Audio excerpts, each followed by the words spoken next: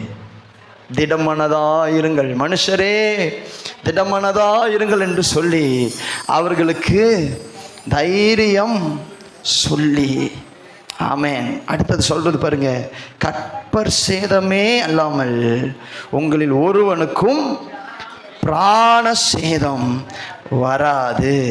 ஏனென்றால் என்னை ஆட்கொண்டவரும் நான் சேவிக்கிறவரும் ஆகிய தேவனுடைய தூதனானவன் இந்த ராத்திரியிலே என்னிடத்தில் வந்து நின்று. ஆமென் சொல்லுங்க பார்க்கலாம். புயல்ல ராஜா வரல, பணக்காரன் வரல, புயல்ல ஒரே ஒருத்தர் தான் நின்னாரு. யார் தெரியுமா? அதுதான் ஆண்டவராக இயேசு கிறிஸ்து. ஆமென் சொல்லுங்க பார்க்கலாம். இன்னைக்கு நான் சொல்லட்டுமா, நீங்க கஷ்டப்படுற வரைக்கும், அதாவது நீங்க கஷ்டப்படாத வரைக்கும் எல்லாரும் உங்க கூட இருப்பாங்க. என்னைக்காச்சும் ஒரு நாள் ஒரு புயலை நீங்க பார்ப்பீங்கன்னா, நான் சொல்கிறேன், ஒருவேளை அது உங்களுக்கு நடக்குதுன்னா நீங்கள் அதை உறுதிப்படுத்திக்கிங்க. அந்த சூழ்நிலையில் உங்களுக்கு பக்கத்தில் ஒருத்தர் கூட நிற்கவே மாட்டாங்க. அப்போ உங்கள் கூட நிற்கிறதுக்கு ஒரே ஒருத்தர் மட்டும்தான் ஆயத்தமாக இருப்பார். அவர் தான் நீங்களும் நானும் ஆராதிக்கிற ஆண்டவராகிய இயேசு கிறிஸ்து. எத்தனை பேர் நம்புறீங்க? அதனால தான் பைபிள் சொல்லுது, சங்கீதம் 50:15 நீங்கள் எடுத்து வாசிப்பீங்கன்னா, எல்லாரும் எடுத்துக்கங்க. சங்கீதம் 50:15 நீங்கள் எடுத்து வாசிச்சு பாருங்க. ஆபத்து காலத்தில் என்னை நோக்கி கூப்பிடு, நான் உன்னை விடுவிப்பேன், நீ என்னை மகிமைப்படுத்துவாய். ஹல்லேலூயா, ஹல்லேலூயா, ஹல்லேலூயா. இப்படி அவர் சொல்லி என்ன பண்றாரு? வந்து நின்று 24வது ஜீசஸ்.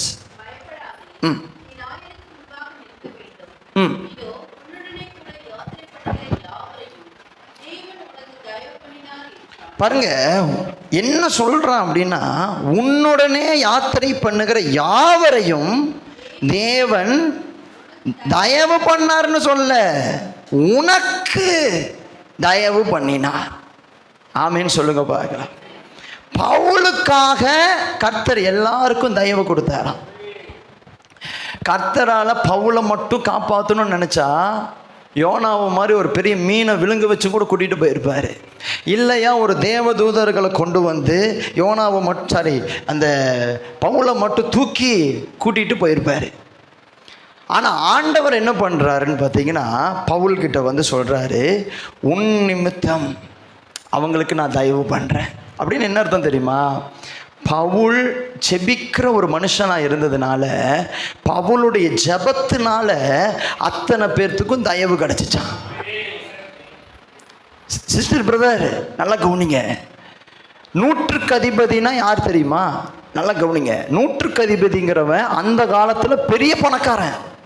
இன்னைக்கு கோடீஸ்வரர்கள் நம்ம சொல்றோம் பாருங்க. அன்னைக்கு 100க்கு அதிபதி. 100க்கு அதிபதி கிட்ட இல்லாத பணம் கிடையாது, வேலைக்காரங்க கிடையாது. அவ்வளவு பெரிய ஆஸ்தியில் இருக்கிறவன், அந்தஸ்தில் இருக்கிறவன், அவனால் எதுவும் பண்ண முடியல. அவன் பணத்தால் பாதுகாப்பு தர முடியல. கப்பல் மாலுமி யார் தெரியுமா? கடலை கரைச்சு குடிச்சவன். எந்த காத்தடிச்சா எப்படி வரும் எல்லாம் அனுபவசாலி, பயங்கர திறமசாலி கப்பல் மாலுமிங்கிறவன். அவன் சொல்றான், என்னாலையும் எதுவும், என்கிட்ட அனுபவம் இருக்குது, திறமை இருக்குது, ஆனா என்னால எதையும் பண்ண முடியல. நூற்றுக்கு அதிபதி சொல்றான், என்கிட்ட பணம் இருக்குது, அதிகாரம் இருக்குது, ஆனால் என்னால் எதுவும் பண்ண முடியலன்னு சொல்றான். ஆனால் பவுல் மட்டும் எழுந்திருச்சுன்னு சொல்றான், நான் கர்த்தரோடு கூட இருக்கிறேன், என் ஆண்டவர் என் கூட சேர்ந்து உங்களையே காப்பாற்ற எனக்கு கிருபை தந்திருக்கிறாருன்னு சொல்றான். ஆமென் சொல்லுங்க பாருங்க. அப்படின்னா என்ன அர்த்தம் தெரியுமா? நீங்க கோடி ரூபாய் சேர்த்து வச்சா கூட பாதுகாப்பு கர்த்தர் தான் தரணும். ஆமென் சொல்லுங்க பார்க்கலாம். நீங்க எவ்வளவு பெரிய அனுபவசாலியாக திறமசாலியாக இருந்தாலும் பாதுகாப்பு தர்றதுக்கு கர்த்தர் வேணும். ஆமென் சொல்லுங்க பார்க்கலாம். எத்தனை பேர் சொல்றீங்க? இங்க நீங்களும் நானும் ஜெபம் பண்றதுனால தான் அங்க எல்லாரும் பாதுகாப்பா இருக்கிறாங்க. எல்லாரையும் கர்த்தர் எங்க வச்சிருக்கிறாரு தெரியுமா? நம்ம ஜெபத்துக்குள்ள வச்சிருக்கிறாரு. சொல்லுங்க, என் ஜெபத்துக்குள்ள வச்சிருக்கிறாரு. ஒருவேளை அவங்க நான் ஜெபிக்கிறப்ப என்ன அற்பமா நினைக்கலாம், ஆனாலும் ஆவியானவர் சொல்றாரு, நீங்க ஜெபம் பண்றதுனாலதான் அங்க நிம்மதி இருக்குது, நீங்க ஜெபம் பண்றவங்க இருக்கிறதுனாலதான் அங்க பாதுகாப்பு இருக்குது, நீங்க ஜெபம் பண்றவங்க இருக்கிறதுனாலதான் அங்க விடுதலை இருக்குது. ஆமென் சொல்லுங்க பார்க்கலாம். கோடி ரூபாய் பணம் இருக்கிறதுனால விடுதலை வரல, ஜெபம் பண்ற நீங்களும் நானும் இருக்கிறதுனால தான் கர்த்தர் விடுதலையை கட்டளை எடுக்கிறவரா இருக்கிறாரு. எத்தனை பேர் நம்புறீங்க? நமக்காக அவர் அநேகருக்கு தயவு பண்ணுகிறார். நீங்க பஸ்ல ஏறி போகும் பொழுது சடுதியா அது ஆக்சிடென்ட் ஆக வேண்டிய பஸ்ஸா இருந்தா கூட உங்க ஒருத்தர் நிமித்தமா, நீங்க ஜெபம் பண்ணிட்டு போனது நிமித்தமா கர்த்தர் என்ன பண்ணுவார் தெரியுமா? அந்த பஸ்ஸையே காப்பாத்துவார். ஒருவேளை நீங்க டூ வீலர் போகும் பொழுது ஏதோ ஒரு பைக்ல ஏதோ ஒரு ஆக்சிடென்ட் ஆக வேண்டியது இருக்குது, அல்லது அதை பார்க்க வேண்டியது இருக்குதுன்னா கூட நீங்க ஆண்டவர்கிட்ட ஜெபம் பண்ணிட்டு கர்த்தரோடு கூட போவீங்கன்னா உங்க நிமித்தமா அந்த இடத்துல அந்த விபத்தே இல்லாதபடிக்கு கர்த்தர் பாதுகாக்கிறவரா இருப்பாரு. அது கண்களினால் பார்க்க முடியாது, ஆவிக்குரிய வாழ்க்கையில விசுவாசத்தினால பார்க்க முடியும். எத்தனை பேர் நம்புறீங்க? எத்தனை பேர் விசுவாசிக்கிறீங்க? ஹல்லேலூயா, ஹல்லேலூயா. சில நேரங்கள்ல கர்த்தர் நம்மளை ஜெபிக்க வைக்கிறது எதுக்காக தெரியுமா? மற்றவர்களுக்கு நாம் தான் பாதுகாப்பா இருக்கிறத அவர் காண்பிக்கிறாரு. ஆமென் சொல்லுங்க பார்க்கலாம். நீங்க ஜெபத்தை நிறுத்திட்டீங்கன்னா அங்க வேலை ஓடாது. நீங்க மட்டும் ஜெபத்தை நிறுத்திட்டீங்கன்னு வச்சுக்கோங்களேன், அந்த இடத்துல ஒண்ணுமே இல்லாம போயிடும். உங்களுடைய ஜெபமும் என்னுடைய ஜெபமும் தேவன் கேட்டுக்கொண்டிருக்கிறார். ஆமென் சொல்லுங்க பார்க்கலாம். எத்தனை பேர் நம்புறீங்க? எத்தனை பேர் விசுவாசிக்கிறீங்க? சொல்லுங்க. அப்பா உமக்கு ஸ்தோத்திரம், அன்பே உமக்கு ஸ்தோத்திரம், இயேசு அப்பா உமக்கு ஸ்தோத்திரம்.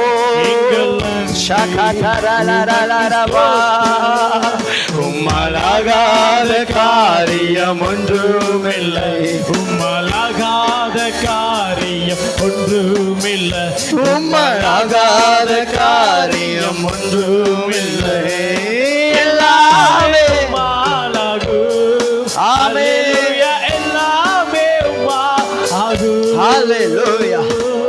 ஆமென். அதான் ஆண்டவர் சொல்றாரு, உங்க முன்னாடி அனுபவசாலியே நின்று உங்களை பார்த்து உன் வாழ்க்கையில் இதுதான் நடக்கும்னு சொன்னா கூட நீங்க சொல்லுங்க, நீங்க சொல்றது நடக்காது, என் கர்த்தர் என்ன சொல்றாரோ அதுதான். ஆமென் சொல்லுங்க பார்க்கலாம். ரொம்ப நாளைக்கு முன்னாடி நடந்த சம்பவம் ஞாபகத்துக்கு வருது. நான் 10th படிக்கும் பொழுது ஒரு டீச்சர், ஒரு சார் இருப்பார், எங்கள் கிளாஸ் சார். அவர் பேர் சங்கர்.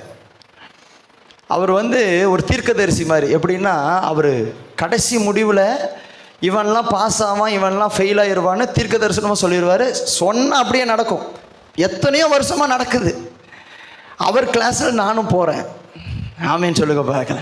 அப்போ என் ஃப்ரெண்ட்ஸ் எல்லாம் சொல்கிறாங்க, டேய் அந்த சார் வாய் வச்சாருன்னா அப்படியே நடந்துருண்டா, நீ ஃபெயில் ஆயினா ஃபெயில்னு சொன்னால் ஃபெயில் ஆயிடுவடா அப்படின்ட்டு. ஒரு நாள் அதே மாதிரி எல்லாம் 10th முடியுது, எல்லா பப்ளிக் எக்ஸாமெல்லாம் அப்படியே பேச்சு வர ஆரம்பிக்கிறப்ப அவர் வராரு. வந்து முன்னாடி நின்று சொல்கிறாரு, இப்போ நான் சொல்ல போகிறேன் யார் யார் பாஸ் ஆவீங்க ஃபெயில் ஆவீங்கன்னு சொல்ல போகிறேன் அப்படின்னு சொல்லிட்டு முதல்ல இருந்து அப்படியே வராரு. நானா ஆண்டவரே என்னை இவர்கிட்ட இருந்து காப்பாற்றுங்க ஆண்டவரே அப்படி சொல்லிட்டு நான் ஜெபம் பண்ணிகிட்டு இருக்கேன். அப்போ என்கிட்ட வந்த உடனே என்னை பார்த்தாரு, மேலே கீழே பார்த்துட்டு என் பக்கத்தில் இருக்கிறவன் எழுதுருன்ட்டு அந்த சைடு போயிட்டாரு. எனக்கு ஆண்டவரே அப்போ நம்ம பாஸ் ஆயிரும் அப்படின்னு நம்பிக்கையோடு இருக்கிறப்ப திடீர்னு என்ன நினச்சான்னு தெரியல, டேய் நீ எழுந்துரு அப்படின்ட்டு. ஆமேன்னு சொல்லுங்க பாருங்க. இப்போ எழுந்திரிச்சவங்கெல்லாம் எழுதி வச்சுக்கோங்க, இந்த வருஷம் நீங்கள் ஃபெயில் ஆயிடுவீங்கன்ட்டாரு. ஆமேன்னு சொல்லுங்க. இவர் சொன்னால் நடந்துருமா அந்த ஸ்கூலில், அது ஒரு நம்பிக்கை இருக்குது. அதே மாதிரி பார்த்தீங்கன்னா எல்லாருமே என்ன சொல்ல ஆரம்பிச்சிட்டானுங்க, டே நீ ஃபெயில் ஆயிடுவ அவ்வளவுதான், உங்கள் அப்பா அம்மா கிட்ட இப்பயே சொல்லி வேலைக்கு போயிருக்கிறானுங்க. டே என்னடா சொல்கிறீங்க பாருங்க. கடைசியாக என்ன நடந்துருச்சு அப்படின்னா, அவர் சொல்லி அத்தனை பேர் ஃபெயில் ஆகிட்டாங்க. ஆனால் அவர் சொல்லி நல்ல மார்க் எடுத்து பாஸ் பண்ண தேவனுக்கு உதவி செஞ்சுட்டார். சொல்லட்டுமா, எத்தனை அனுபவசாலி நம்ம முன்னாடி நின்று சொன்னாலும் நீ இப்படி தான் போவேன், என் அனுபவத்தை வச்சு சொல்கிறேன் நீ இப்படி தான் போவேன்னு அவங்க சொன்னால் கூட அது நடக்காது. என் ஆண்டவர் எனக்கு குறிச்சது தான் என் வாழ்க்கையில் நடக்கும்.